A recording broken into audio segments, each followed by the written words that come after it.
Les députés nationaux ont voté, jeudi 9 juin, sans débat le projet de loi autorisant la ratification du traité pour l'établissement de la Communauté des États d'Afrique de l'Est, EAC. Ce vote a eu lieu quelques heures après que le président de l'Assemblée nationale, Christophe Amboso, a jugé urgente l'adhésion de la RDC à cette organisation sous-régionale.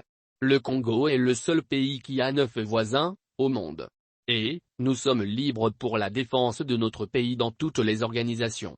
L'État qui nous agresse, nous lui pointerons le doigt, a argué Christophe Amboso.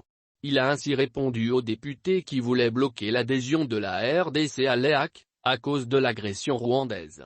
Pour Christophe Amboso, la RDC doit entrer dans les organisations sous-régionales et internationales pour qu'elles règlent définitivement la question de la sécurité et de la paix. Le même jeudi, les élus nationaux ont également voté les projets de loi sur l'accord général de coopération entre la RDC et l'Arabie Saoudite et celui de coopération technique et économique entre le Qatar et la RDC.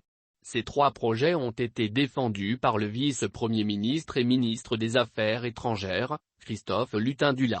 Pour le chef de la diplomatie congolaise, ces lois de ratification sont d'une importance capitale pour la RDC. Ils permettent à la RDC d'appartenir à une communauté des États des pays voisins, de tirer des bénéfices de sa position géographique, de ses potentialités économiques par une optimisation de leur exploitation.